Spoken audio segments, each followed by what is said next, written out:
Olá, sejam muito bem-vindas, bem-vindes e bem-vindos à segunda mesa do segundo dia do nono seminário de Pesquisa e Integração do IHPS, intitulado Corpos Dissidentes no Território Brasileiro, Educação e Resistência. O meu nome é Beatriz, eu sou mestranda do programa e tenho o prazer em mediar essa mesa, cujo tema é Corpos Dissidentes e Trajetórias Educacionais, Gênero, Raça e Classe. Serão apresentadas 3 pesquisas desenvolvidas aqui no programa. Primeiramente, eu gostaria de saudar e agradecer ao Sérgio e ao Leandro, que são os profissionais responsáveis pela interpretação simultânea em Libras. Antes de apresentar e agradecer às palestrantes e ao palestrante pela presença, eu vou fazer uma breve audiodescrição minha e peço para que cada uma e cada um de vocês também o faça no início da sua fala. Então, eu sou uma mulher, sou branca, de estatura média, tenho um cabelo um pouco acima do ombro, estou vestida com uma camisa preta, com flores roxas estampadas, ao fundo tem uma parede branca, 2 espelhos pequenininhos, um cacto e um guarda-roupa marrom. Bom, então, a mesa, ela é composta pela pesquisadora Simone Barbosa de Carvalho, que é pedagoga, mestre e doutoranda em educação, com investigação acerca do racismo a partir da trajetória de professoras negras, lecionou no ensino público municipal e estadual, bem como na rede privada, com experiência em educação infantil, séries iniciais, formação inicial de professores e educação para as relações étnico-raciais. Acompanha a mesa também o pesquisador Elbio Miyahira, é graduado em Ciências Sociais pela USP, mestre em Educação pela PUC, no Programa de Estudos Pós-Graduados em Educação, História Política e Sociedade, é doutorando pelo mesmo programa, pesquisador sobre processo de escolarização, desigualdades sociais e diversidade do Grupo de Pesquisa Movimentos Migratórios e Educação, vinculado à PUC São Paulo. Tem mais de 20 anos de experiência no terceiro setor. E a terceira integrante da mesa é a pesquisadora Hélida Miranda. É pedagoga, pós-graduada em Políticas Públicas e Gestão em Segurança Pública, mestranda no Programa de Pós-Graduação em Educação, História Política e Sociedade, pela PUC São Paulo, atuante na área da defesa dos direitos humanos desde a adolescência, coordenando diversos trabalhos no campo. Foi conselheira nacional de juventude por 2 gestões, representando o GLE10, Instituto da Mulher Negra. Foi coordenadora do projeto de comunicação para os direitos humanos da Fundação Fundo Brasil Direitos Humanos. Atualmente, é diretora executiva do Fundo Positivo. Então, queria agradecer demais pela presença de vocês aqui. Vou passar para a organização da mesa. Cada um terá 20 minutos de fala, e ao final a gente abre para perguntas. Quando faltarem uns 5 minutinhos, eu apareço aqui na tela e faço um sinalzinho. Para quem está nos assistindo, por favor, envie suas perguntas pelo chat ao longo da fala dos palestrantes. Então, eu passo a palavra agora à pesquisadora Simone, que apresentará a pesquisa intitulada Ou Você Desiste ou Você Resiste? Racismo e Trajetória de Professoras Negras em Jundiaí, São Paulo. Boa tarde, gente. Eu quero primeiramente dizer que eu estou imensamente grata e honrada por estar fazendo parte desse evento, né, e poder trocar ideias, né, e discutir sobre temas tão pertinentes e tão urgentes, né. Eu sou uma mulher negra de pele clara, tenho cabelo crespo, na altura dos ombros, eu estou usando uma blusa vermelha florida, e estou num ambiente que eu utilizo um pouco para estudo e para outras coisas da casa, né? Atrás de mim tem uma arara com algumas camisas. E aí, para começar, eu gostaria de contar um pouco, né? Eu não tenho alguma apresentação de slide, eu vou falar para vocês um pouquinho da minha pesquisa. Mas antes de começar a falar propriamente da pesquisa, eu queria contar um pouquinho da minha formação, né? Da minha trajetória, como que eu cheguei até aqui. Eu sou graduada em Pedagogia na Faculdade de Educação da USP e, por vários motivos, acabei me mudando para Florianópolis, onde eu realizei o meu mestrado na área de educação. E no mestrado eu estava em outra área, né? Estava pesquisando política educacional, como que a Lei 10.639, né, que obrigatoriedade do ensino de História e Cultura Afro-Brasileira, estava presente nos projetos políticos pedagógicos de algumas escolas da cidade de Araranguá, lá no litoral sul de Santa Catarina. E eu fazia, nessa época, parte do Núcleo de Estudos Afro-Brasileiros da UDESC também. E nessa ocasião, né, desenvolvendo a minha pesquisa, atuando no núcleo, eu tive contato pela primeira vez com a figura da professora Antonieta de Barros, e que é uma figura emblemática, né, uma professora negra, acho que foi a primeira parlamentar negra a exercer um ofício na política. Ela é catarinense, é de Florianópolis também, e tive contato com outros aspectos da vida dela, né, e comecei a pensar a respeito das minhas próprias questões, né, enquanto aluna negra também, que não teve professoras negras, e enquanto professora, né, depois que eu me graduei, trabalhei um tempo na escola pública, também não tinha colegas, né, colegas negros e negras que atuavam junto comigo, né, na educação básica municipal nas cidades onde eu lecionei. E comecei a pensar um pouquinho a respeito disso, né, quem são essas pessoas, onde estão essas professoras negras, né, e aí foi um mote para começar a ir atrás, né, buscar alguns dados e elaborar esse projeto que se tornou, né, está se materializando em tese, né, no momento. Aí, voltando para São Paulo, eu ingressei no EHPS, né, e aqui que eu desenvolvo essa pesquisa.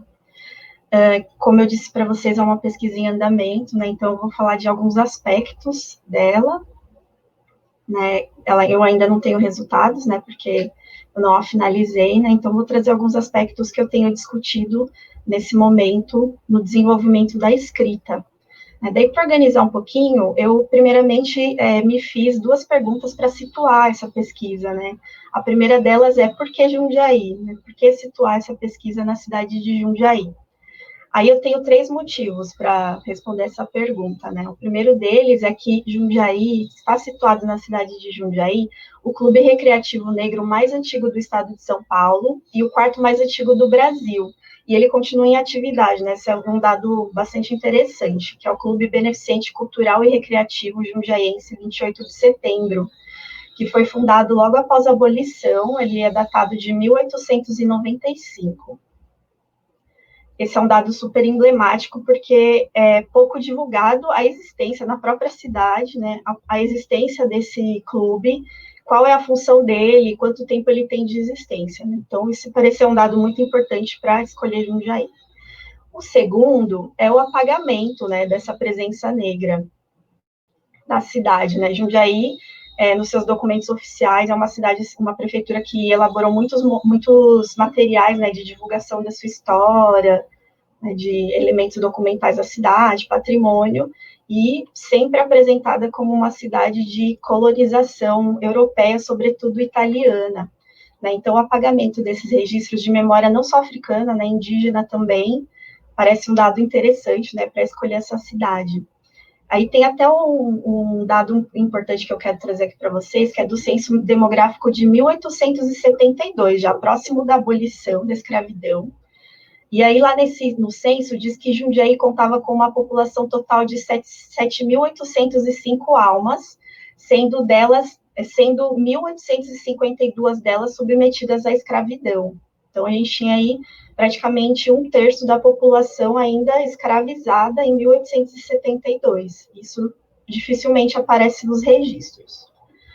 Além disso, né, a gente tem registros documentais de existência de um quilombo na região de Jundiaí, que hoje pertence a outra cidade já, estava em Itupeva, que era uma cidade que pertencia, uma região que pertencia a Jundiaí, foi emancipada na década de 1960, e era um quilombo com bastante relevância, né, que induziu até a província de São Paulo a mandar um capitão para destruir, né, acabar com o quilombo.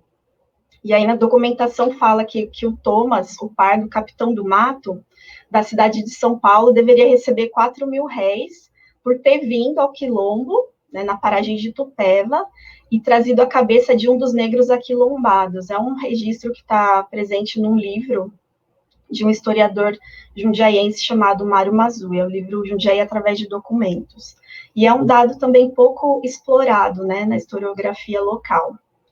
E a gente tem a presença, né, dessa informação em outras pesquisas, né, como da Emília Viotti da Costa e do Clóvis Moura, né, a Emília Viotti com Da Senzala à Colônia, e do Clóvis Moura no livro Rebeliões da Senzala, eles fazem alusão a esse movimento. Né? Inclusive, há um movimento interessante de operários e de colonos italianos apoiando movimentos abolicionistas e rebeliões escravas também, né, que é outro dado pouco explorado. E um terceiro motivo, né, para escolher a cidade de Jundiaí é que a cidade ela conta com uma lei de cotas raciais para ingresso no serviço público desde o ano de 2002, né, quase 20 anos de lei de cotas.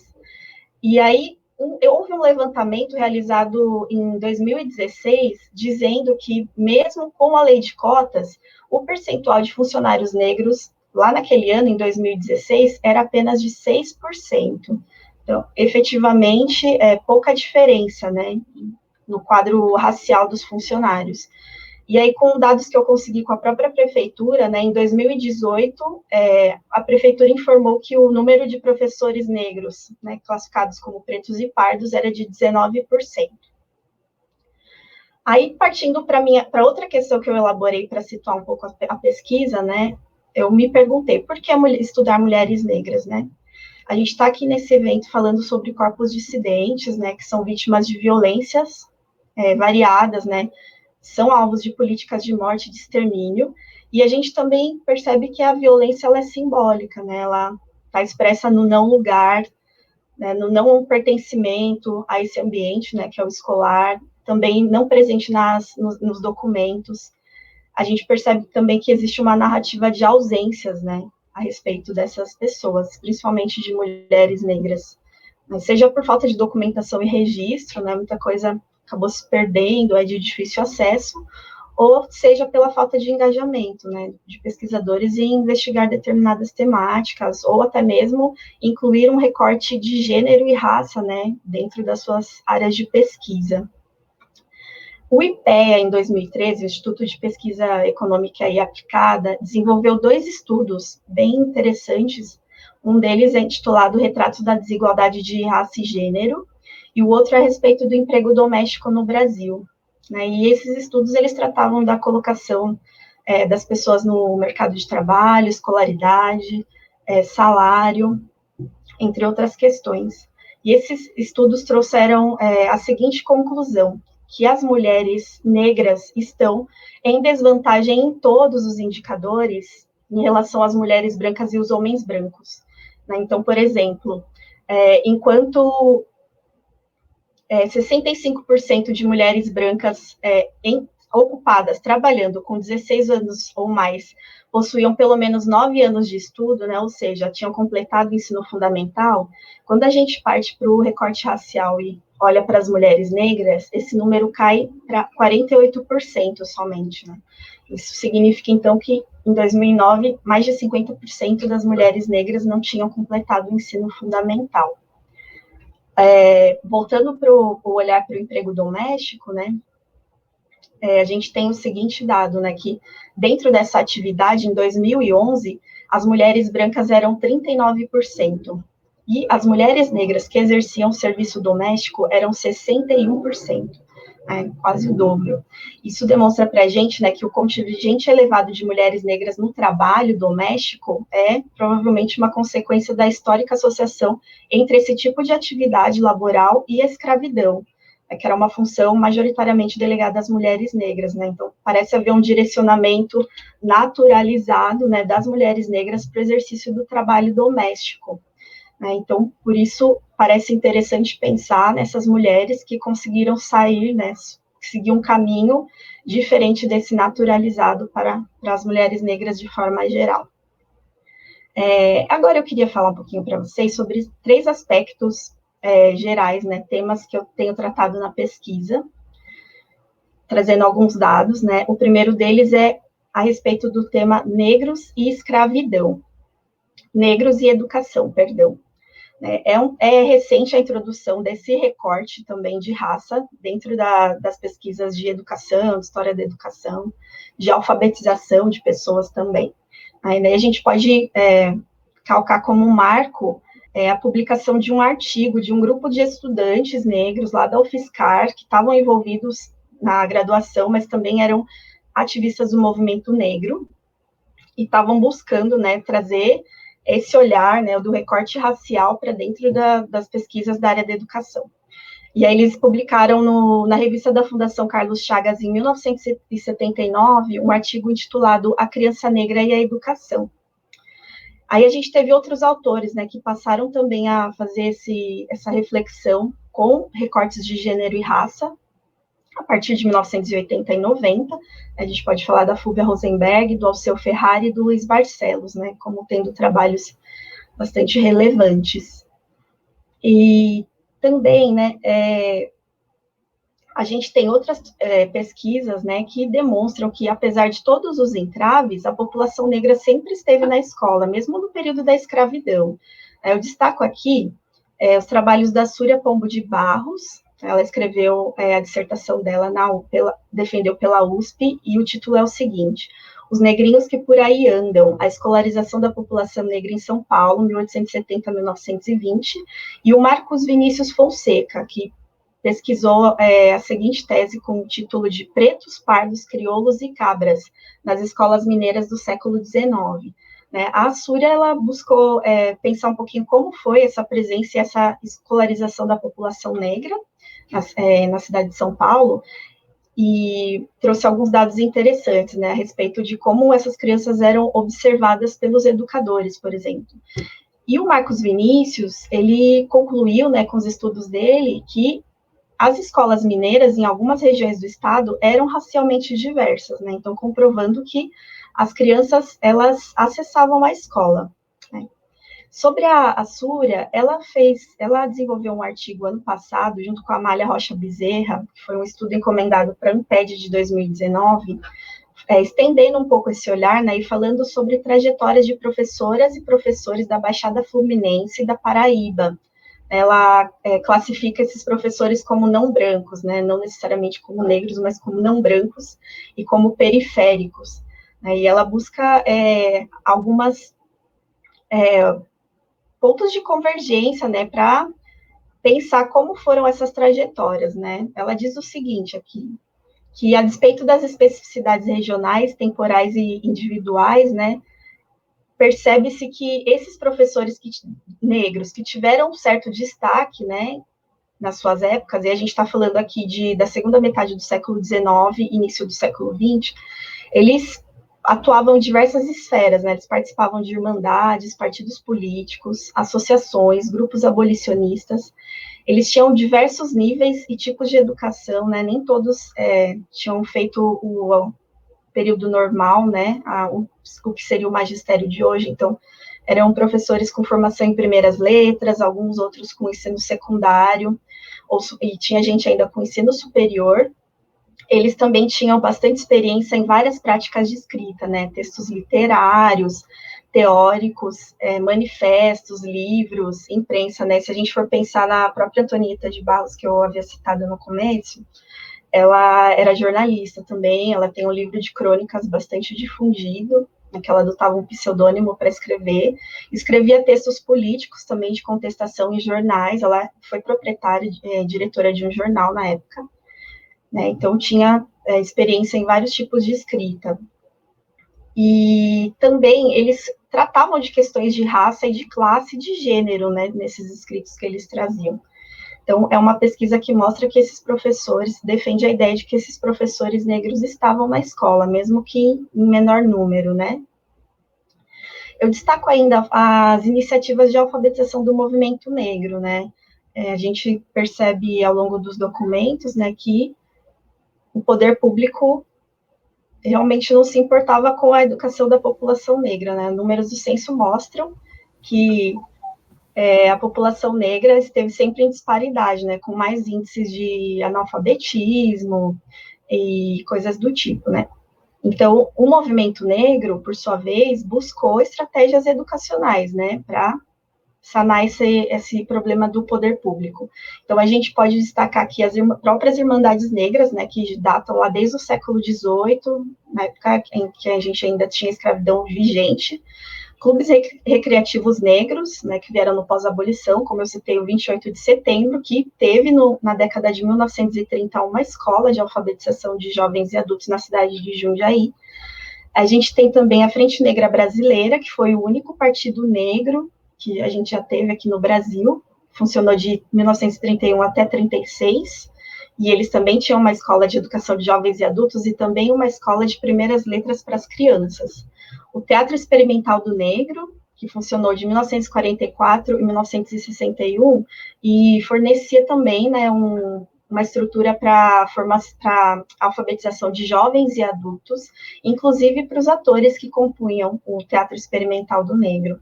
E o próprio MNU, né, o Movimento Negro Unificado, que foi fundado em 1978, está em exercício até hoje também, que aí sim, mais envolvido em política, conseguiu fundamentar as bases das políticas de ações afirmativas que a gente vê hoje implementadas já. Eu vou correr um pouquinho, porque a gente está finalizando e meu tempo está acabando. Eu queria só destacar duas coisas, não vou conseguir falar do restante dos temas que eu tinha planejado aqui para falar com vocês, a gente pode discutir na hora das perguntas.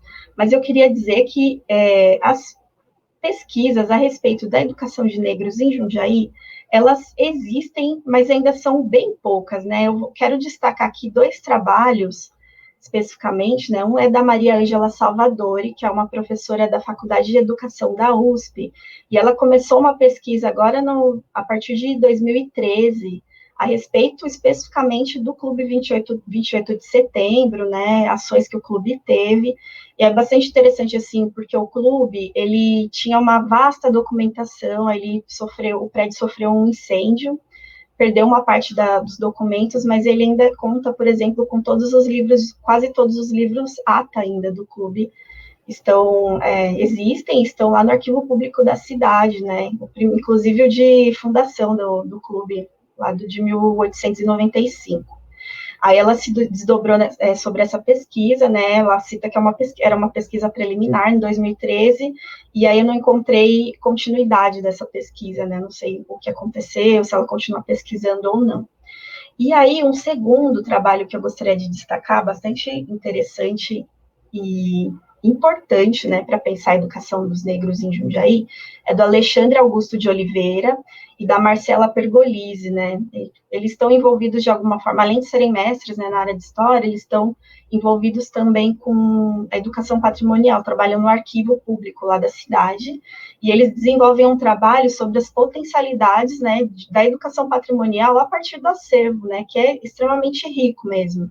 Então, mostrando como que a gente pode propor, né, em sala de aula mesmo, com elaboração de material didático, outras versões, né, e construções de memória na cidade, né, uma cidade que preza tanto por essa memória eurocêntrica, né, da colonização italiana, né, e os documentos presentes no acervo do arquivo público mostram o contrário, né, que a gente teve presença maciça de indígenas e também de pessoas de origem africana.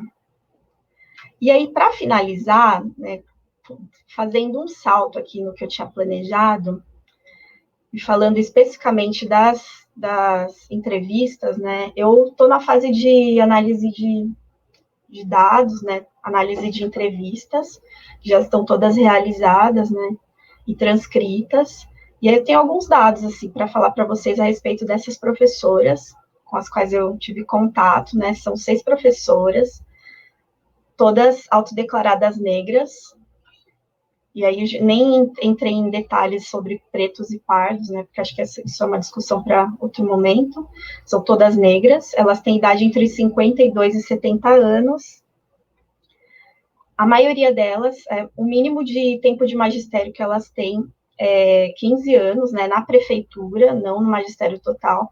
De magistério total, elas têm uma média de 30 anos, sendo que a professora mais velha, que compõe a pesquisa, que já tem 70 anos, ela tem 30 anos de magistério, mas está aposentada há 20 anos, né, então ela deixou o exercício da docência há bastante tempo já. E aí, como eu cito na minha tese, não deu tempo de falar aqui para vocês, né? Elas não são todas nascidas em Jundiaí, mas todas moram em Jundiaí há pelo menos 15 anos e são funcionárias da prefeitura, né?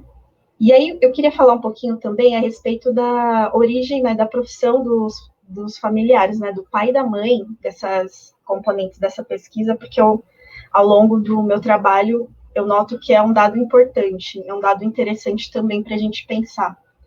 Né, os pais e as mães das minhas entrevistadas, eles têm profissões, né, consideradas de mão de obra, né, e a maioria deles não é alfabetizado, né, não frequentou a escola, aprendeu, os que sabem ler e escrever, aprenderam fora da escola, né, é um dado bastante interessante. Por que eu estou trazendo especificamente esse detalhe, né? Porque eu tenho algumas considerações preliminares aqui, só para passar para vocês, e eu já vou encerrar com isso, né, que parece bastante interessante, né, a valorização que ocorreu na família, por parte da família dessas professoras com as quais eu lido, né, e uma rede de cooperação e de apoio, né, então parece muito importante para que elas tenham seguido esse caminho, né, estudado, exercido outra profissão, considerada com mais prestígio, né, por conta dessa rede de cooperação, né, seja por familiares, pai, mãe, e algumas por parte de professores que tiveram ao longo da vida, né. Uma entrevistada minha especificamente, ela conta que a mãe dela faleceu, ela era adolescente, ela ia desistir da escola, sair mesmo. E aí, por todo um movimento de uma professora com quem ela tinha bastante contato, ela não deixou a escola. A professora foi até a casa dela várias vezes, não, você vai terminar, e foi assim que ela se graduou, com o incentivo e a cooperação e o apoio dessa pessoa em especial. E também, outro dado que eu quero trazer para fechar é como essas professoras chegaram ao mercado de trabalho, né? Todas elas começaram a trabalhar, né, no período da adolescência, né, dos 12 aos 15 anos, todas elas, com exceção de uma, que trabalhava em casa, tinha muitos irmãos, então a família considerou que era melhor ficar dentro de casa do que trabalhar fora. E o outro dado interessante é que uma parte delas foi para o serviço doméstico, né? Antes de fazer magistério ou fazer pedagogia, teve essa experiência do trabalho doméstico também. Então é isso que eu tenho que deu para falar aqui até agora. Se vocês tiverem alguma pergunta, a gente vai aprofundando. Muito obrigada. Nós que agradecemos. Obrigada, Simone, pela sua fala. É interessantíssimo pensar como se deu o percurso de escolha, né, de Jundiaí também. Achei interessantíssimo a narrativa de ausências, né, que você citou, seja de registro ou de engajamento. Bom, então agora eu passo a palavra para o pesquisador Elbio, que fará a sua apresentação, sua pesquisa intitulada Equidade e Igualdade, estudo de caso em uma escola pública de São Paulo. Por favor. Olá, boa tarde. Fico feliz de estar aqui compartilhando um pouco dos dados da minha pesquisa. Então, meu nome é Elbio Miyahira. Então, pelo nome já dá para perceber que eu sou descendente de japonês, sou sansei, isso significa que sou neto de japoneses que vieram para o Brasil. Tenho 48 anos, mas não aparento, né? Tenho aparência de 47,5, mais ou menos. Sou casado, minha esposa se chama Sara, tenho um filho de 12 anos. Tenho cabelo curto, ainda tenho, mas está curtinho. Uso óculos. Estou na sala do meu apartamento. Atrás de mim tem uma parede branca, com um quadro que tem uma casa dentro de um lago. E hoje a gente vai falar da pesquisa aí de equidade e igualdade, né? Então, se puder, por favor, pôr o slide.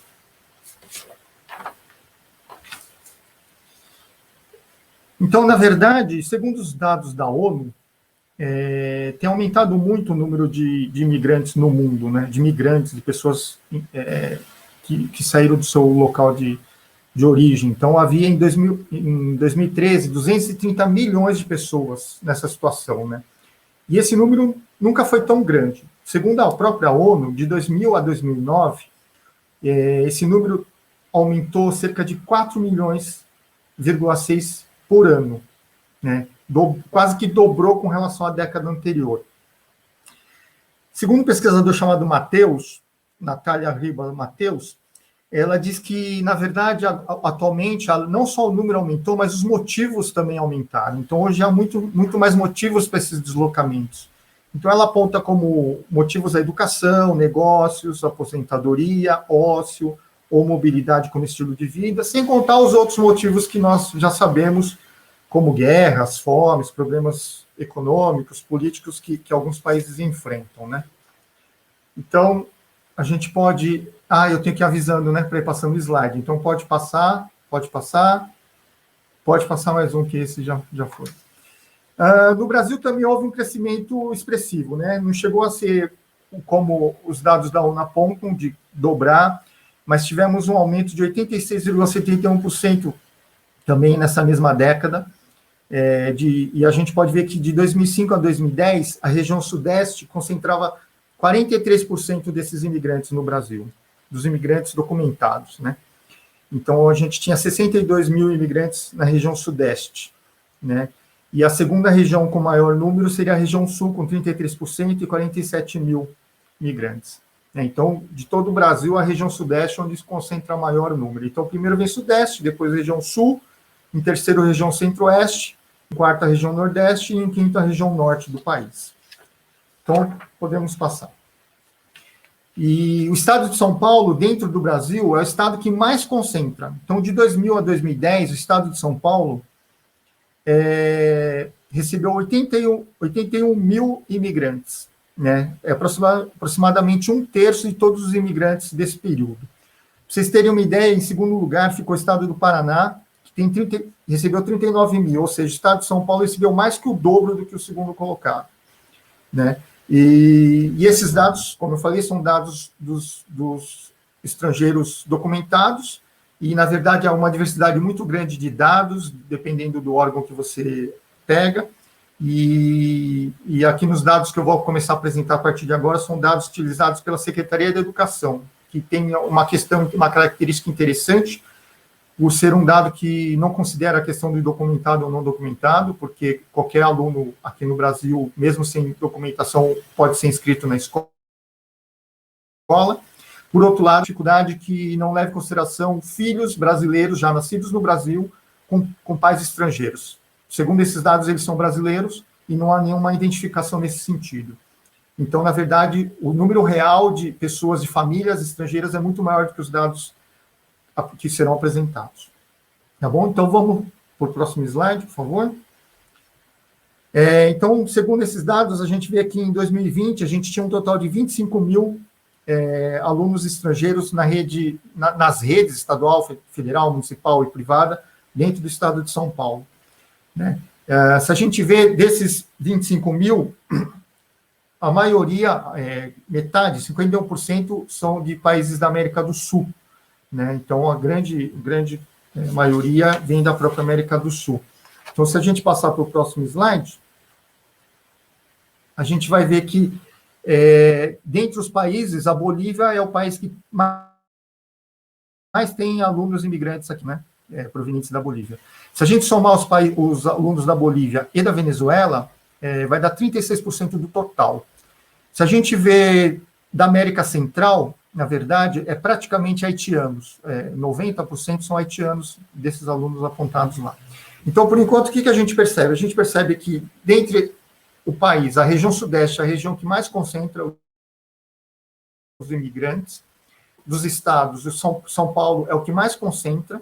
Esses imigrantes são praticamente metade da América Latina, e o maior grupo dentre todos é o grupo dos bolivianos, né? Se a gente pegar os 10 países com maior número de alunos aqui no estado de São Paulo, a gente vê que 5 são da América Latina, né? Então, é um número bem expressivo. Então, vamos para o próximo slide, por favor. Então, agora a gente vai entrar numa questão mais teórica para poder analisar esses dados, né? Então, na verdade, o conceito de multiculturalismo, interculturalismo, há uma diversidade conceitual muito grande. Então, há vários atores que definem de várias formas. Então, por exemplo, Álvaro Vita, ele fala que o multiculturalismo, para ele, é a mesma coisa que pluralismo, né? Para Lopes, Ana Maria Dávila Lopes, ela fala que multiculturalismo também pode ser chamado como pluralismo cultural ou cosmopolitismo. O Lopes também, a Ana Maria Lopes também diz que o multiculturalismo busca a coexistência de culturas diferentes no mesmo espaço, através do respeito às diferenças e da tolerância. E o interculturalismo seria, para ela, a interação e o diálogo entre as culturas. Então, o multiculturalismo seria a convivência e o interculturalismo seria uma interação maior. Já Beckstrom e Castro Pereira diz que o interculturalismo implica no diálogo e conhecimento mútuo das culturas. Então, está meio alinhado com a Lopes, né? Hall já tem um conceito um pouco diferente de multiculturalismo. Para ele, multiculturalismo é uma doutrina ou uma filosofia que o Estado escolhe para lidar com os problemas de diversidade e multiplicidade na sociedade multicultural. Então, para ele, há vários tipos de multiculturalismo. Então, há um multiculturalismo conservador, que é uma forma de lidar com essa variedade através de uma assimilação da diferença à cultura dominante, ou um multiculturalismo liberal, que enfatiza a questão de uma cidadania universal, individual, e as diferenças e as práticas divergentes seriam dentro do âmbito privado, e vários outros tipos de multiculturalismo, dependendo da forma como o Estado resolve lidar com isso. Então, por favor, próximo slide. Danilo Mattuccelli, diz que na verdade, atualmente, a maioria dos países acabam adotando esse multiculturalismo liberal, né? E o Mattuccelli diz que o conceito liberal de liberdade acaba sendo ligado ao conceito de público e privado. Então, o Mattuccelli fala que na maioria das sociedades hoje, do Ocidente, as características individuais, as identidades das pessoas ficam relegadas ao âmbito privado. Então, ela pode expressar isso dentro do âmbito privado, não do âmbito público. E essa barreira faz essa separação. Por outro lado, ele fala que a igualdade dentro do conceito liberal foi acomodada dentro do conceito de igualdade de oportunidades. Só que essas duas questões, tanto das características individuais ser relegadas ao âmbito privado e da igualdade ser acomodada dentro do conceito de igualdade de oportunidades, está sendo confrontado com a situação atual da sociedade, as mudanças atuais, com todas as mudanças que temos vivido no mundo moderno, no mundo atual.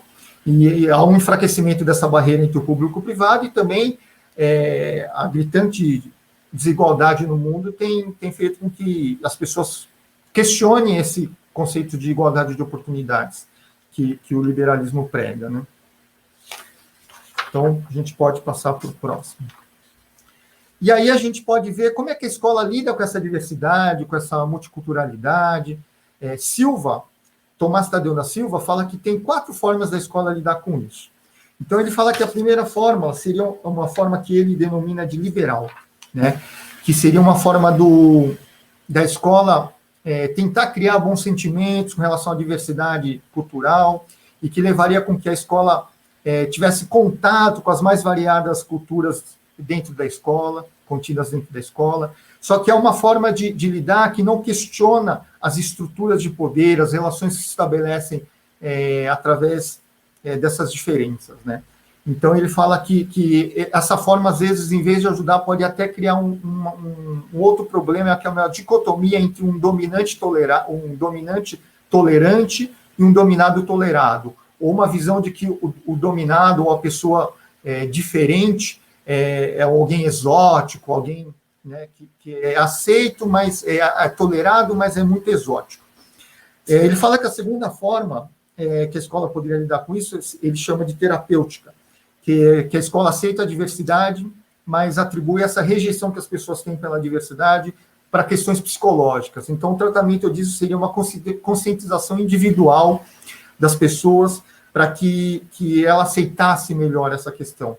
E nessa vertente, segundo o autor, ele fala que também não é questionada a questão das relações que se estabelecem, dos grupos que estabelecem, as relações de poder, etc. Ele fala que a terceira opção seria uma opção que mescla essas duas primeiras, que um pouco da questão de que o importante é ter contato com a diversidade somente, sem se aprofundar além disso, e, ao mesmo tempo, tentar tratar na consciência individual de cada um, para que saiba lidar com essa questão, e sem questionar as estruturas. E ele cita a quarta questão, a quarta forma que a escola pode lidar com isso, que ele julga ser a melhor, que é essa questão de poder tratar, talvez fazer tudo aquilo que já foi citado nos outros itens, mas tratar também como uma questão política, analisando as diferenças como uma produção social, né, questionando como as identidades são construídas, como os valores são construídos socialmente, como a questão estética é construída, como várias questões são construídas socialmente, como os grupos lidam com isso. Então, ele fala que essa seria a forma ideal para lidar com essa questão. Diante disso, também a gente tem Bauman, não, pode ainda manter lá, por favor. Diante disso, Bauman também fala que a gente tem que tomar um cuidado, porque, historicamente, a sociologia saiu de uma ênfase muito grande para a parte econômica e para o peso da economia em algumas questões, e foi para o outro lado, foi para o outro extremo, onde às vezes ignora totalmente e desconsidera a questão econômica dentro dos processos de relação, da construção de relacionamentos, das estruturas de poder. Então, Bauman fala que a gente tem que tomar cuidado para não correr esse erro, cometer esse erro, sair de um extremo e ir para o outro, né? O Zygmunt Bauman, no livro dele, Comunidade. Então, por favor, pode mudar o slide. E agora a gente vai ver alguns dados da minha pesquisa, que foi a pesquisa de mestrado no IHPS. Eu fiz a pesquisa dentro de uma escola estadual de Fundamental 1, lá na Zona Oeste de São Paulo, que é próxima a uma comunidade carente, que nessa comunidade moram um grande grupo de imigrantes nordestinos e uma pequena comunidade de imigrantes bolivianos. Esses imigrantes foram morar lá porque na comunidade as pessoas, na época, não pagavam luz, porque era tudo ilegal, hoje em dia algumas casas já pagam, e eles construíam oficinas de costura lá, porque aí eles não pagavam a luz e abaixava bastante o custo da produção deles. Eu fiz uma pesquisa com entrevistas semi-estruturadas, entrevistei as famílias, entrevistei os professores e o coordenador pedagógico. Então, por favor, próximo. E aí, nessas entrevistas, os professores relatam que as famílias dos bolivianos são perfeitas, porque para eles as famílias participam das reuniões de pais, incentivam os filhos no processo escolar, levam e buscam seus filhos até a escola, sempre estão buscando se informar sobre o processo, o desenvolvimento do filho, respeitam o professor. Por outro lado, a gente percebeu que a escola, isso segundo o relato das próprias famílias, não respeitam, às vezes, algumas características e anseios dessas famílias, né? Então, muitas famílias pediam o apoio da escola para um melhor aprendizado do idioma português dos seus filhos, e, pelo contrário, a escola não só não dava um suporte maior nesse sentido, tratava como se fosse um aluno normal, como pedia para que as famílias não falassem espanhol dentro de casa. Então, havia até um pedido de mudança da própria dinâmica familiar. Então, e também ignorava a discriminação que os alunos estrangeiros sofriam dentro da escola. Um exemplo disso é que, um dia, saindo da escola, após fazer uma entrevista com a professora, encontrei uma mãe que eu conhecia da comunidade, e ela comentou que estava indo ali para reclamar que o seu filho estava apanhando dos brasileiros porque ele era estrangeiro. E não era a primeira vez que isso acontecia, e ela já tinha vindo até a escola pedir para que isso fosse resolvido, e não foi resolvido. E essa mesma professora desse aluno, antes de eu encontrar com essa mãe, tinha feito uma entrevista com ela, e ela relatou que os alunos viviam de forma bem harmônica, os estrangeiros com os brasileiros. Então, a gente vê que esse discurso de que a família tem que participar do processo pedagógico virou uma certa panaceia, de que isso vai resolver tudo, só que, às vezes, nesse processo não se discute como é que a família vai participar, por que vai participar, quando vai participar, e a gente vê também que há uma assimetria, às vezes, isso se mostrou bastante evidente com as famílias estrangeiras, porque a escola quer intervir no processo, na dinâmica familiar, às vezes na questão dos costumes, da cultura, da língua, mas às vezes não dá espaço para que as famílias também participem das decisões dentro do processo pedagógico, e as famílias reclamaram disso também nas entrevistas, dizendo que gostaria de participar mais das decisões escolares, mas não havia um espaço para que isso acontecesse na tomada de decisão da escola. Então, a gente vê aqui que há uma certa assimetria nessa relação aí, apesar de, no discurso, todas as professoras falarem que a participação das famílias era interessante. Então, por favor, mais um slide. E aí, quero falar essa questão da igualdade, que igualdade é um tratamento igualitário para todos, independentemente das diferenças das pessoas, enquanto equidade seria um tratamento diferente para os diferentes, para que todos alcancem os mesmos objetivos.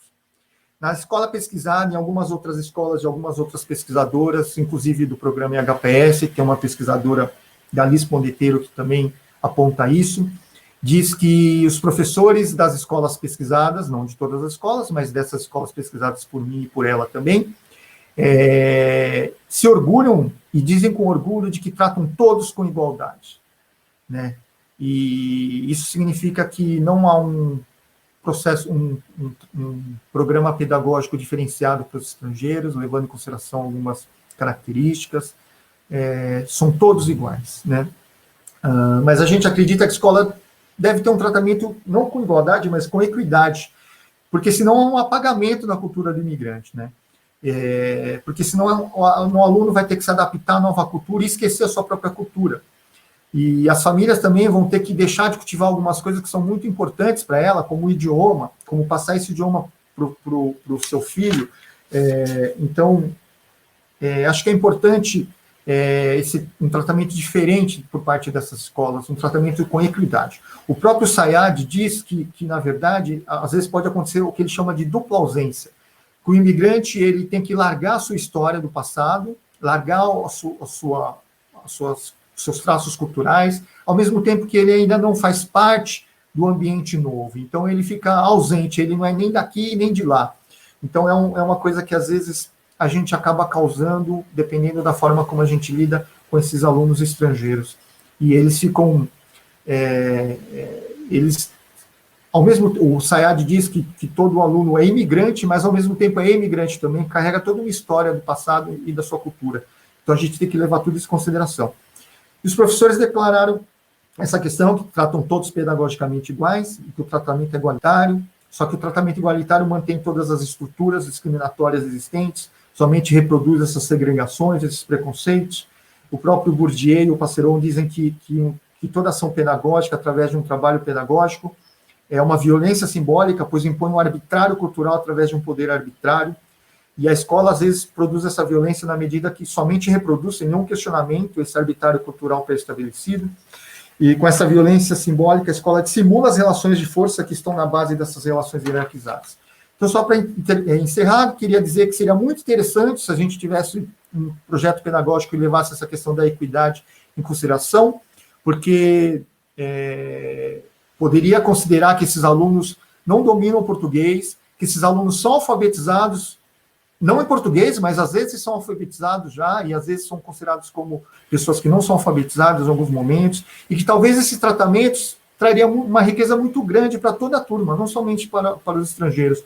Poderia se trabalhar a questão das origens em comum dos dois idiomas, poderia se trabalhar a questão da construção dos valores estéticos, da questão dos valores culturais, socialmente dados, poderia também trabalhar a questão das diferenças, como essas diferenças enriquecem o convívio, e poderiam também ajudar em várias outras questões, como história da colonização da América, e várias outras questões poderiam enriquecer ambos os alunos, tanto os nacionais quanto os estrangeiros.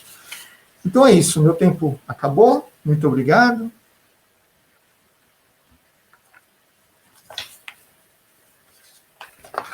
Obrigada, muito obrigada, Elber. Bom, então, eu passo a palavra para a pesquisadora Élida, que apresentará a pesquisa. As estratégias pedagógicas utilizadas em projetos de educação e saúde, desenvolvidos por organizações da sociedade civil de base comunitária, para conter a disseminação das IST, HIV, AIDS, entre os jovens das populações-chave e prioritárias da epidemia. Boa tarde, eu sou Elida Miranda, gostaria de agradecer a oportunidade da apresentação da pesquisa. Sou uma mulher negra, de estatura média, tenho cabelo crespo, estou com óculos, bata com a estampa de livros, estou na sala da minha casa, no fundo tem uma janela com uma cortina marrom. Eu atuo no campo da prevenção das infecções sexualmente transmissíveis, HIV e AIDS, desde a adolescência. Fui consultora jovem do Programa das Nações Unidas para o Controle da AIDS, o NAIDS. A partir dessa consultoria, contribuí com a construção do livro AIDS, o que pensam os jovens, da Unesco, que foi publicado no ano de 2000. Só um minutinho. A pesquisa, ela estuda as estratégias pedagógicas utilizadas por 5 organizações da sociedade civil de base comunitária para o enfrentamento da disseminação das infecções sexualmente transmissíveis, IST, HIV e AIDS entre os jovens. Assim, o objetivo geral da pesquisa é analisar a intersecção entre a educação para a formação e sensibilização de jovens das populações-chave e prioritárias da epidemia, quanto às estratégias da prevenção combinada e ao gerenciamento de risco às infecções sexualmente transmissíveis, IST, HIV e AIDS, com a perspectiva de redução da prevalência e incidência epidemiológica nesse segmento populacional. Como objetivos específicos, a pesquisa tem o intuito de avaliar as estratégias pedagógicas desenvolvidas pelas organizações na formação e sensibilização das populações em contexto de maior vulnerabilidade às infecções sexualmente transmissíveis, ISTs, HIV e AIDS, e comparar o que há de semelhanças e diferenças nas estratégias utilizadas por diferentes projetos e organizações. A hipótese a ser verificada pode ser expressa nos seguintes termos: a intersecção entre educação e saúde pode potencializar o acesso dos jovens aos serviços especializados de ISTs, HIV e AIDS, além de minimizar a probabilidade de infecção. Trata-se da democratização do acesso às informações, o que promove a sensibilização sobre a importância da adesão aos tratamentos e a formação desse público por meio das estratégias pedagógicas utilizadas pelas organizações, que podem contribuir, por sua vez, com a revisão das práticas pedagógicas e a prevenção no espaço escolar, nas unidades de saúde e nos espaços de socialização dos jovens. Então, essa pesquisa está sendo orientada pela professora Ana, sobre a coorientação do professor Carlos. De acordo com os dados do Boletim Epidemiológico do Ministério da Saúde, de 1980 a junho de 2018, foram identificados 926.742 casos de AIDS no Brasil, sendo 65,5% casos de AIDS em homens e 34,5% de casos de AIDS em mulheres. A infecção pelo HIV e AIDS no Brasil tem colocado a juventude no topo das vulnerabilidades epidemiológicas. Já faz 10 anos que esse fenômeno está acontecendo. Segundo estimativas do Programa do Conjunto das Nações Unidas para o Controle da AIDS no Brasil, NAIDS, o Brasil é o país da América Latina que mais concentra casos de infecções por HIV. 49% das pessoas infectadas em 2016 eram brasileiras. O dado mais alarmante, entretanto, é que dos 4.500 novas infecções pelo vírus do HIV, 35% ocorrem entre jovens de 15 a 24 anos, principalmente jovens gays.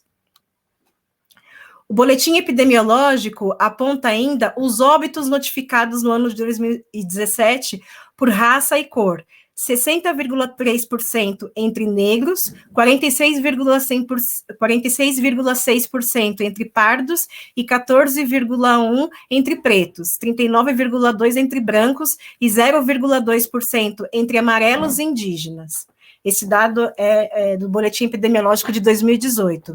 O mesmo documento revela a proporção de óbitos entre mulheres negras, foi superior à observada em homens negros, 63,3% e 58,8%.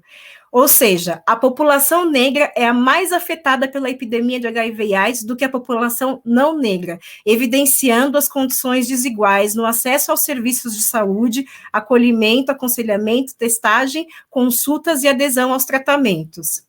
As mulheres negras são as mais afetadas, levando em consideração as condições estruturais de violações de direitos humanos a que estão submetidas. Mulheres e meninas também precisam ter acesso à prevenção do HIV. Em 2017, cerca de 6.500 mulheres e meninas foram infectadas pelo HIV a cada semana.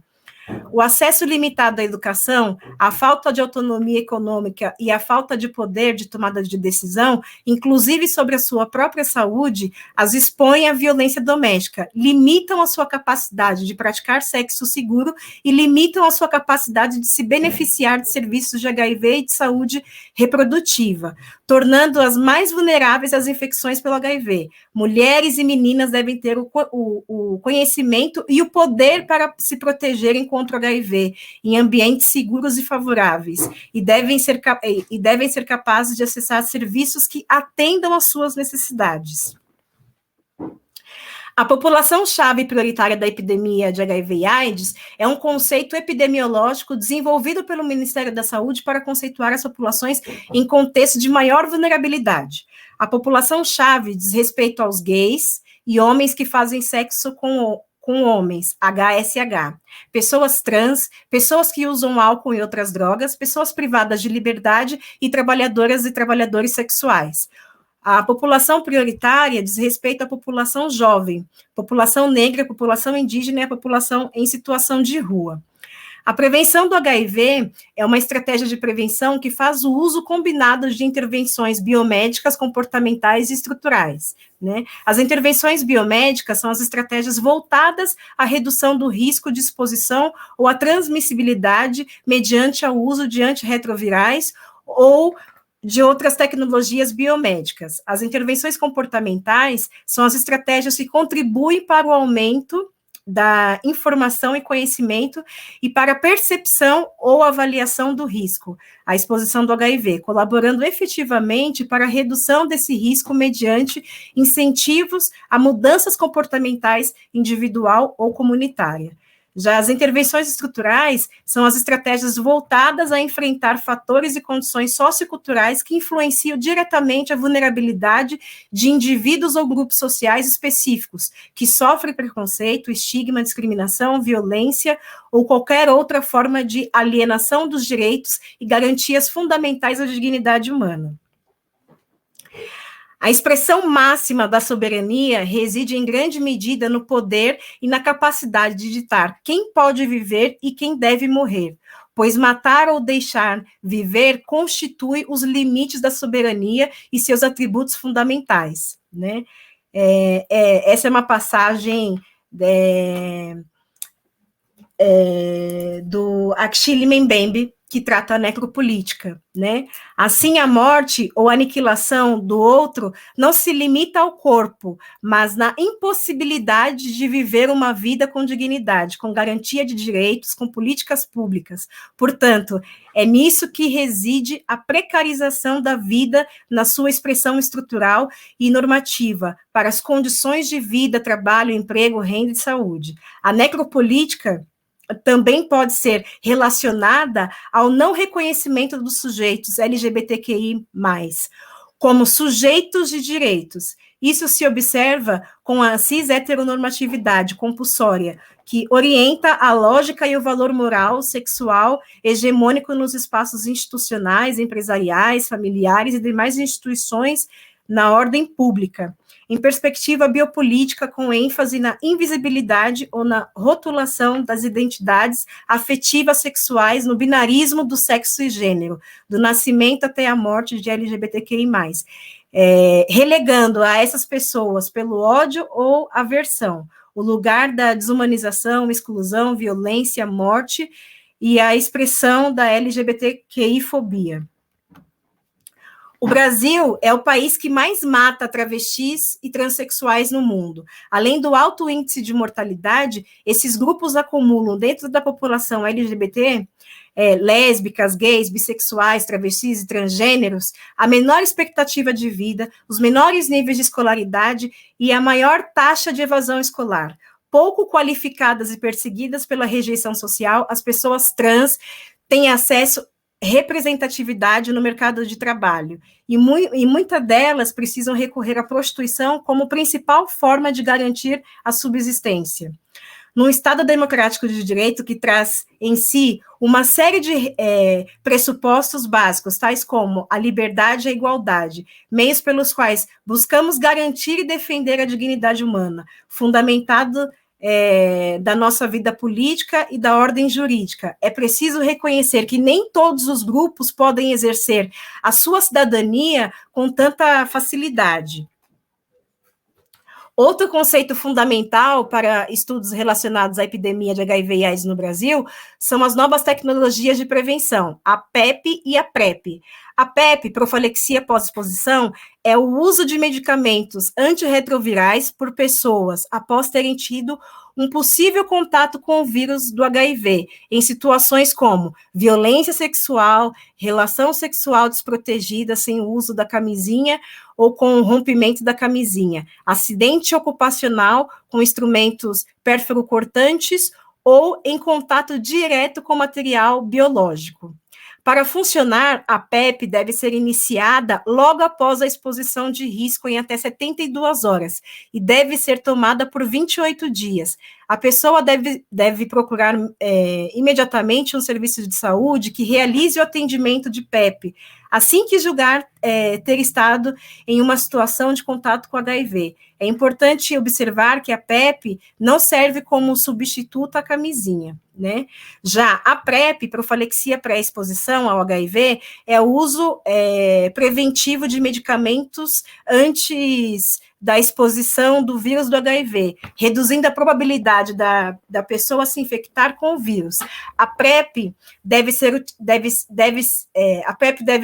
utilizada se a pessoa acha que pode ter um alto risco para adquirir o HIV. Já a PrEP não é para todos e também é uma profilaxia de emergência, como a PrEP. O público prioritário para a PrEP são as populações chaves, né, da epidemia de HIV, que concentra o maior número de casos de HIV no país, que são os gays e outros homens que fazem sexo com homens, que é HSH, pessoas trans, trabalhadoras e trabalhadores sexuais e parceiros sorodiferentes, quando uma pessoa está infectada pelo HIV e a outra não. É importante enfatizar, né, que as pessoas em contextos de segregação socioespacial não conhecem a PEP e a PrEP, e as unidades especializadas de saúde do SUS, Sistema Único de Saúde, que disponibilizam os tratamentos. Por isso, a importância das organizações de base comunitárias, né, e o seu trabalho de educação comunitária nos mais remotos territórios do país. A PrEP e a PEP são acessadas, em sua maioria, por homens gays, brancos, de classe média e alta. Esse público acessa as novas tecnologias de prevenção por dispor principalmente de recursos que permitem ter acesso à informação de modo geral e por terem propriedade de onde pesquisar e se informar, enquanto as populações-chave prioritárias da epidemia, devido ao seu contexto histórico-social, apresentam maiores obstáculos tanto para acessar os serviços de saúde como em obter conhecimento relacionado à prevenção das infecções sexualmente transmissíveis, do HIV e AIDS, e as formas de tratamento, né? No que diz respeito à inserção da temática da educação em sexualidade na perspectiva dos direitos humanos, a primeira e a mais importante iniciativa do governo federal para a inclusão da sexualidade na perspectiva do gênero com tema legítimo a ser discutido nas escolas foi a publicação em 1997 dos Parâmetros Curriculares Nacionais, PCNs, para o ensino fundamental e 2 anos depois os PCNs para o ensino médio. Esses 2 documentos trazem como inovação a proposta de transversalização de temas considerados relevantes para a sociedade nos conteúdos escolares, né? A Vera Paiva faz uma passagem interessante, né, que eu vou relatar aqui para vocês.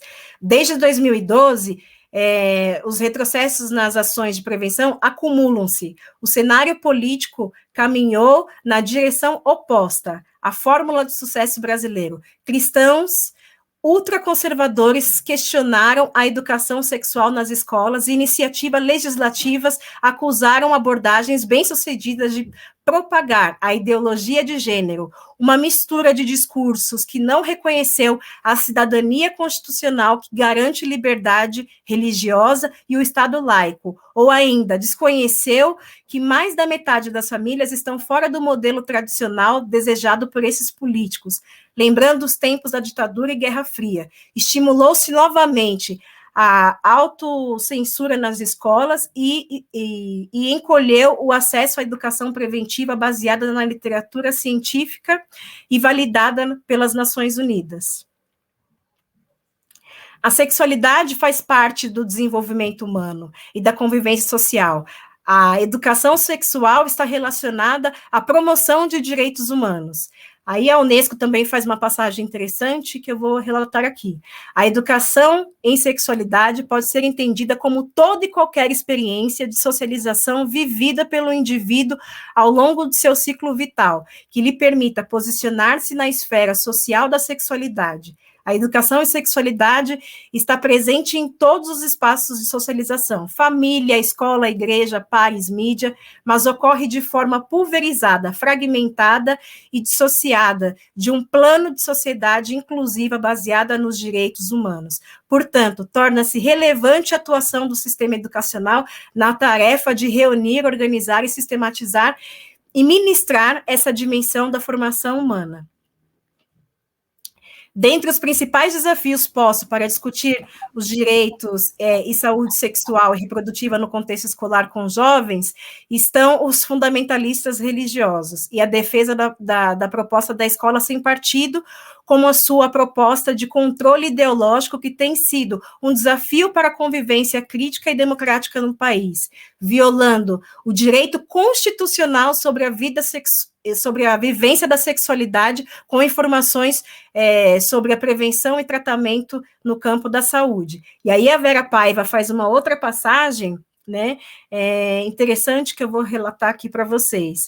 Resta observarmos se a interdição do debate sobre sexualidade na escola conseguirá ser manejada como um tabu ou como na ditadura, ou se 3 décadas de programas de AIDS tratados como políticas de Estado e não de governo, né, assim como experiências bem-sucedidas de proteção de 3 gerações de jovens, serão apagadas da experiência da geração dos agora adultos, né, jovens, que hoje são também pais e professores. A conjuntura política atual revela que, além dessa situação de grave desmonte da saúde pública no Brasil, existe a narrativa moralista de que o HIV e AIDS é um problema do indivíduo e não do Estado. Há de se considerar que essa epidemia é uma questão de saúde pública relacionada às violações de direitos humanos, ampliando as vulnerabilidades relacionadas às enfermidades, né?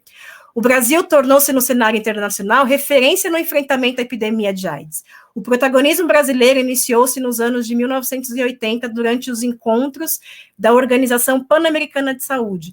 Nessas reuniões, o Brasil passou a defender as posições em torno da prevenção, assistência e defesa dos direitos humanos. Logo, o país implementou o Programa de Acesso Universal do Tratamento Antirretroviral, obtendo, assim, o reconhecimento internacional por esse pioneirismo. Entretanto, o Brasil vai na direção oposta da média mundial e registra entre 2010 e 2018 um aumento no número de novas infecções por HIV. Os dados são do UNAIDS, né, a agência da ONU especializada na epidemia. De acordo com os novos dados, o Brasil apresentou um aumento de 21% do número de novos casos em 8 anos. O aumento ainda fez com que a América Latina registrasse, em média, um incremento de 7% dos novos casos de AIDS na região, entre os anos de 2010 e 2018. o acesso às informações sobre prevenção e tratamento das enfermidades é um direito de todos os cidadãos, garantidos pela Constituição Federal de 1988. Entretanto, o Estado tem negligenciado o processo de democratização das informações sobre prevenção e tratamento, sobretudo para as populações chaves e prioritárias da epidemia de HIV e AIDS em territórios de segregação socioespacial. Já estou encerrando, tá? Já está no tempinho. 2 minutinhos. E aí, conforme Amaral, para nós educadores, resta-nos a tarefa de enfrentar, junto com os jovens, o desafio de estimular a discussão, superando o discurso permitido e trazendo para análise as causas determinantes do modelo de sexualidade que temos. Na atualidade, 2 temas ligados à questão sexual surgem como fundamentais, né? O aparecimento da AIDS e a gravidez não planejada. Ambas as situações são indicativos daquela permissividade oficial, que se, por um lado, admite a liberdade sexual, por outro, não fornece as informações básicas necessárias e nem estimula o diálogo franco e aberto com os jovens. No que diz respeito às estratégias pedagógicas das organizações, eu estou no processo de elaboração da análise da pesquisa. Gostaria de agradecer, então, essa oportunidade de apresentação. Muito obrigada, Hélida, pela apresentação. Olha, eu vou dizer que o tema ele é tão urgente, dado todos os elogios que vocês receberam no chat. Então, tem trabalhos primorosos, parabéns pela pesquisa, o tema ele é urgente. E já vou pedir desculpa de antemão, porque, né, devido à possibilidade objetiva do tempo, a gente não vai conseguir formular todas as perguntas. Então, eu agrupei aqui 2 para cada, vou formular todas agora, e aí, conforme eu vou formulando, vocês vão pensando, tá bom? Então, para Simone, tenho uma pergunta do Cristiano de Farias Gomes. Boa tarde, professora Simone. Como devemos combater da melhor forma em sala de aula o silenciamento produzido pelo Estado relativo ao passado histórico de determinados grupos, principalmente do negro? Tem uma pergunta aqui para o Elbio, que vem muito no sentido do discurso liberal, viu? Tiveram muitos comentários nesse sentido, do que a escola de fato promove, né, com esse discurso da liberdade, se é isento ou não.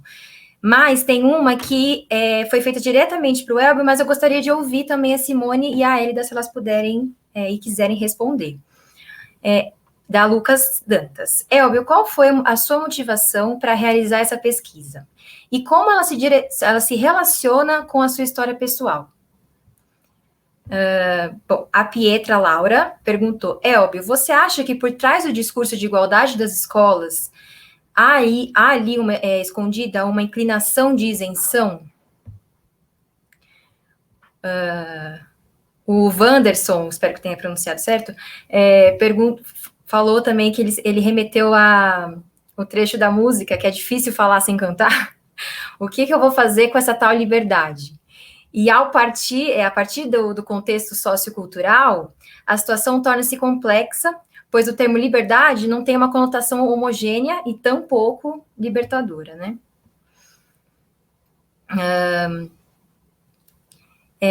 Para a Hélida, nós temos também...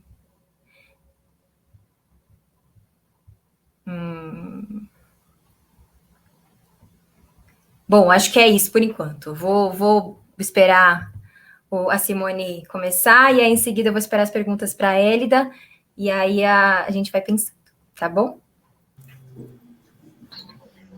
Simone, por favor. Tá bom. Cristiano, né, primeiro, que pergunta difícil, Cristiano. Eu acho que, em primeiro lugar, a gente tem o embate de provar, né, que existem os silenciamentos. Acho que, enquanto educadores, a gente tem que constatar, né, que existem os silenciamentos. Acho que é uma parte importante, assim, do trabalho docente, e eu acho que o que a gente faz, enquanto universidade, tá aí para comprovar isso, né? Que a gente precisa falar sobre algumas temáticas, né? Que elas não podem mais ser deixadas de lado. Acho que é um primeiro movimento que tem que existir, né? Sem pensar em fórmulas, em nada, né? Só algo que eu estou tentando elaborar aqui agora, né? Eu acho que num segundo momento os professores precisam de formação, né? É muito difícil a gente falar sobre um tema que teoricamente não existe, né, dentro da escola se a gente não conhece ele, né? Então acho que a gente precisa de investimento em formação de professores, seja a formação inicial, né? Porque a gente já chega com o problema da falta de conhecimento sobre alguns temas na graduação, né? Eu, por exemplo, eu me graduei não faz tanto tempo, eu entrei na faculdade em 2005 e eu não tive absolutamente nada a respeito de história e cultura africana e afro-brasileira, assim, nada. Numa universidade considerada, né, de prestígio e tal. Então, acho que a gente tem falhas, assim, profundas na formação dos professores, né? E talvez um terceiro caminho, talvez seja também buscar informações para além do que é dado, né? As escolas costumam, daí eu pensando em escola pública sempre, né, gente? A escola pública, ela tem o direcionamento do livro didático, geralmente para você elaborar suas aulas, né? Mas a gente sabe que é um material, às vezes bom, mas às vezes muito falho, né? Então, eu acho que a gente, enquanto professor, precisa ir além, assim, buscar, inclusive, pensando assim, por exemplo, em idades, né? A gente tem, para o primeiro ao quinto ano, por exemplo, materiais bem legais, públicos, né? Por exemplo, da Unesco, que a gente pode usar para falar a respeito dessa temática, né? E, assim, tirar os silenciamentos, acabar com os silenciamentos. Se a gente pensar no ensino médio, a gente pode associar com música, né?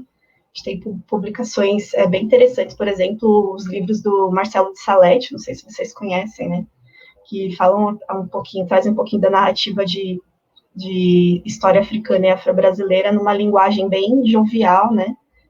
Acho que a gente precisa também buscar o material, né? Buscar materiais e caminhos por conta própria, como professores, porque a gente também precisa ter esse compromisso, né? Enquanto educadores. Não sei se responde sua pergunta. Eu já respondo a outra também, Bia, desculpa, estou perdida. Então, a minha motivação e como eu me relaciono, acho que é difícil também essa pergunta, né? Eu contei um pouquinho no começo da minha apresentação, assim, mas eu percebi também silenciamentos, né, a respeito de trajetórias de professoras negras, né? Muito pouco, na verdade, assim, nos últimos 10 anos, muito mais, né? Muito mais pesquisas, né, de mestrado, doutorado, tratando desse tema, mas ainda muito pouco, né? A gente tem a questão documental, que atrapalha um pouco também, né? Falta de informações a respeito de cor e raça, por exemplo, né, de professores que foram proeminentes aí no começo do século XX, e aí isso me relaciona intimamente por ser também uma professora negra, né, ter tido poucas referências de professoras negras enquanto estudante, e poucas referências também de colegas de escola, né, de estar na escola e ver um quadro de professores branco e mulheres negras trabalhando na limpeza, por exemplo, ou sendo merendeiras, né, numa posição de desprestígio dentro do espaço da escola, né? Por que isso? Especialmente em Jundiaí, que tinha toda essa questão das cotas raciais já para concursos de professores efetivos, então não fazia sentido muito para mim. Eu acho que esse foi o mote principal, assim, que me levou a pesquisar isso. Muito obrigada. Bom, antes de eu passar para o Elbio, vou fazer aqui a pergunta para ele, porque eu acabei me embananando. São tantos comentários que, enfim, passou despercebido. Bom, Hélida, podemos pensar que a cis-heteronormatividade e a LGBTfobia são os principais fatores que impedem um tratamento eficaz do governo em relação a todas essas problemáticas que você apontou? Tudo bem? Por favor, Elbio. Então, o Lucas, né, perguntou da motivação pessoal e da minha história. Na verdade, eu já fui imigrante em outro país, eu morei no Japão como Dekasegi. Para quem não conhece esse termo, Dekasegi são os brasileiros descendentes de japoneses no Brasil que voltam ao Japão para trabalhar como operários de fábrica. Então, eu morei por 2 anos e meio lá, dos meus 18 aos meus 21 anos, e então eu sei mais ou menos como é viver num país, apesar de ser descendente, eu não falava o idioma, e também não tinha tanto contato com a cultura japonesa aqui no Brasil. Mas a maior motivação foi que eu trabalhei por muitos anos em um projeto social que ficava dentro dessa comunidade, onde tem uma grande comunidade de imigrantes nordestinos e uma comunidade de bolivianos, e no projeto que a gente tinha, nos projetos que a gente tinha de educação, cultura, vinham alunos bolivianos e a gente tinha contato com eles, e uma coisa que me intrigava muito, que é o que acontece lá, que está relatado no livro Outsiders, né, Estabelecidos Outsiders, do Elias, é que os migrantes nordestinos, quando vieram para São Paulo, sofreram muito, né, e sofrem até hoje, só que quando chegou a comunidade boliviana dentro lá da comunidade, o grupo boliviano da comunidade, eles reproduziam a mesma coisa com os bolivianos, né? O mesmo preconceito que eles sofreram quando eles chegaram em São Paulo, eles reproduziam esse preconceito com os bolivianos. E aí começou a me interessar essa temática e por isso que resolvi pesquisar isso. O Pietro comentou se atrás do discurso de igualdade tem uma posição de isenção das escolas. Eu acredito que sim. É uma forma de a gente simplesmente ir reproduzindo as coisas, não se questionar, não tentar mudar essas estruturas, essas dificuldades, esses preconceitos que se estabelecem dentro de uma aparente harmonia, né, que as pessoas dizem que tem. Eu vejo que alguns professores, por iniciativa própria, às vezes tentam quebrar essa questão, tentam mudar essa situação, mas a gente vê que quando é um trabalho isolado, uma atitude isolada, acaba não tendo fôlego, né? Porque acaba desgastando a própria pessoa e ela não tem energia para fazer com que a mudança ocorra de forma mais duradoura. Então, uma coisa que eu vejo nas escolas é que é muito importante que a direção esteja com essa visão, né? Então, em algumas escolas que eu pesquisei, quando a direção tem essa visão de fazer um trabalho diferente nesse sentido de acolhimento, de equidade, a coisa anda melhor, né? E pequenas mudanças acabam acontecendo e que são muito significativas no dia a dia desses alunos, né? Então, é isso que... Tem um outro comentário que foi citado, mas acho que era mais um comentário, não era uma pergunta, né? Obrigada, Elbio. Hélio?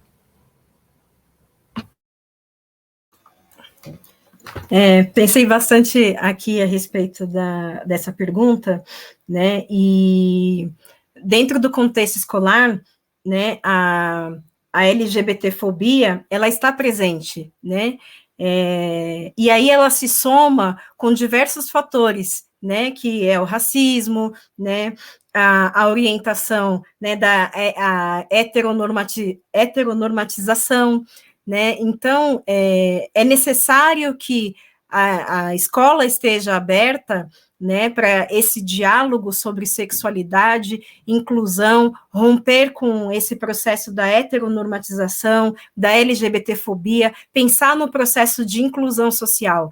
E aí, quando eu falo da questão da prevenção, né, acho que na pesquisa foi possível identificar, né, que os professores, eles apresentam maior dificuldade para fazer uma discussão mais aberta sobre saúde sexual e reprodutiva, né, e aí é um problema porque os jovens, eles estão iniciando a vida sexual cada vez mais cedo, né, na medida em que você não garante o processo de informação sobre as infecções sexualmente transmissíveis, né, você exerce a necropolítica, né, dentro do espaço escolar e nos demais espaços de socialização da juventude, porque na medida em que o Estado não democratiza o acesso às informações, né, sobre prevenção, o jovem, ele vai iniciar a vida sexual, mas sem o conhecimento, né, das infecções sexualmente transmissíveis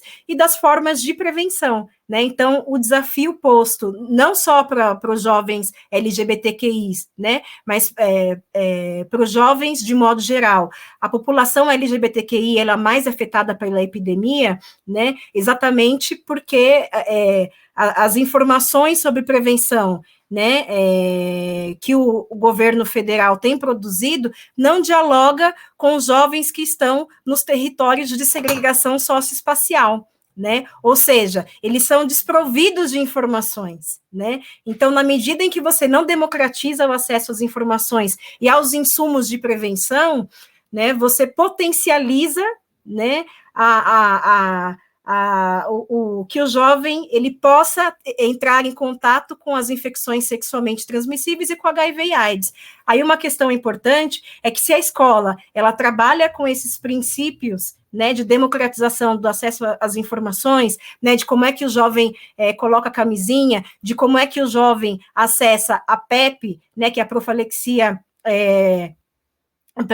pré-exposição, né, nos casos de violência sexual, nos casos de rompimento do preservativo, né, em até 72 horas ele pode ir numa unidade e iniciar, né, o tratamento. Só que os jovens que estão nos espaços de segregação socioespacial, nas periferias, né, eles não têm acesso a essa informação, né, ou seja, na medida em que não tem acesso à informação e não acesso aos serviços, né, o Estado, né, exerce a necropolítica, porque ele decide quem vai viver e quem pode morrer, né, e aí tem um dado importante que é fundamental, é que os jovens que, né, já entraram em contato com ISTs ou HIV, né, se no ambiente escolar ele tem um espaço aberto de diálogo e de informações, né, o principal desafio é garantir, né, a adesão aos tratamentos, né, então, por exemplo, agora no Brasil nós estamos com a epidemia de sífilis entre jovens, né, um alto índice de sífilis, né, por quê? Porque com as novas tecnologias de prevenção, né, criou-se a falácia de que a AIDS tem cura. Estamos, né, ainda em pesquisa, né, chegando próximo. E aí os jovens utilizam, né,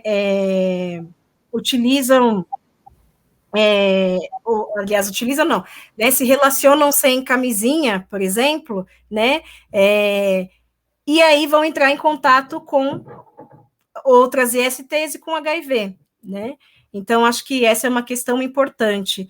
E se o jovem já entrou em contato com HIV e fez a testagem, né, se ele não toma um medicamento antirretroviral, né,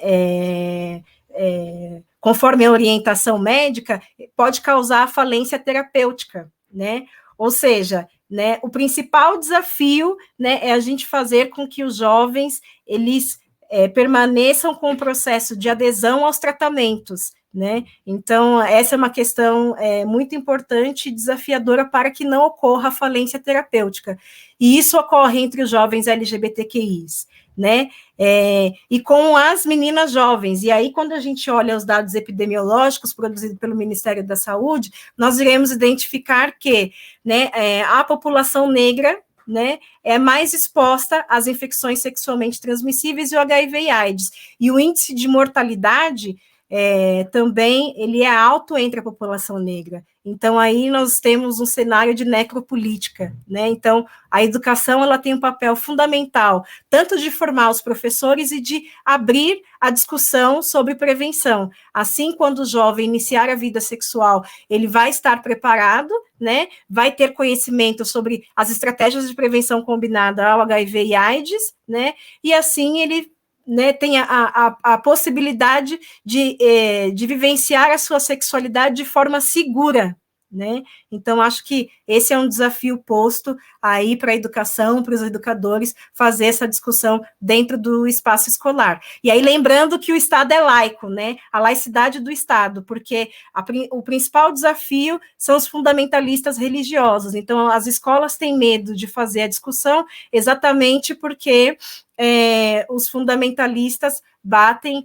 fortemente, dizendo que não pode, né, ter essa discussão dentro das escolas, que não pode ter o preservativo dentro das escolas. Então, essa é uma discussão antiga que nós precisamos avançar no processo. E isso vai muito em consonância com as pesquisas de ontem, né? Queria te agradecer a vocês que aceitaram o convite de participar, pela presença,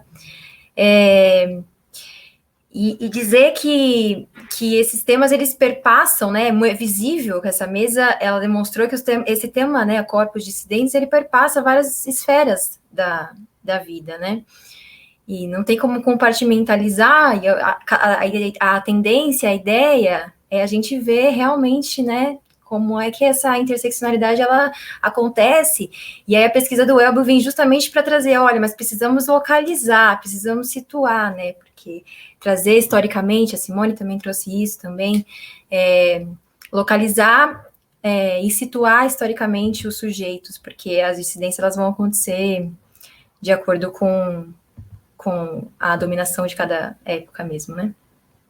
Bom, então eu queria agradecer novamente pela presença de vocês, agradecer ao público que assistiu, que contribuiu com perguntas, comentários, elogios, muito obrigada.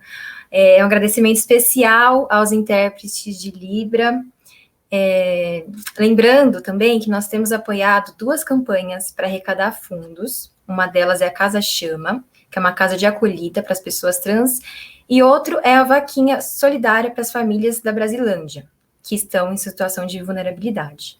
Então, a ideia nunca, não é, né, e nunca foi, a gente sabe muito bem disso, isentar o Estado de suas responsabilidades, mas temos que fazer se pudermos, né? E vai aparecer ao final da nossa transmissão, o Pix e o link para doação. Então, nós temos 1 minuto, se vocês quiserem agradecer, e aí a gente já faço a lembrança também para a próxima mesa. Por favor, Simone. Eu quero agradecer, primeiramente, a escuta generosa, né, de todo mundo aí que acompanhou a gente, que vocês continuem, né, participando das mesas, sensacional, assim, uma temática urgente, é urgente discutir tudo que a gente tem discutido aqui desde ontem, né, estou honrada mesmo, muito obrigada pelo convite, pela companhia de vocês aqui nessa 1h30. Beijo.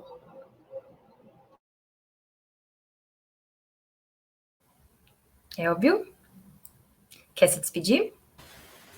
Bom, eu agradeço a oportunidade, né, espero que todos estejam bem nesse período aí, tão difícil no nosso país. Espero que mudanças ocorram logo. E o pessoal da comissão está de parabéns, muito bem organizado. Parabéns ao pessoal de Libras também. Então é isso, tá bom?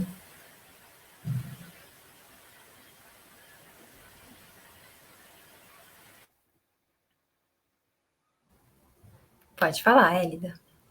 Gostaria de agradecer pela oportunidade e parabenizar o programa e todos os alunos que organizaram esse seminário. Eu acho que o grande desafio posto é inserirmos essas discussões dentro, né, do currículo do programa, né, e quando a gente discute os corpos dissidentes é brilhante, porque nós estamos lidando com um contexto, né, político de exclusão, e quando nós discutimos as dissidências, né, é uma oportunidade para ampliarmos a visão de homem, mundo e sociedade. Parabéns ao programa, parabéns aos intérpretes, né, e eu estou muito feliz com a temática, né, desse seminário. Parabéns para todos.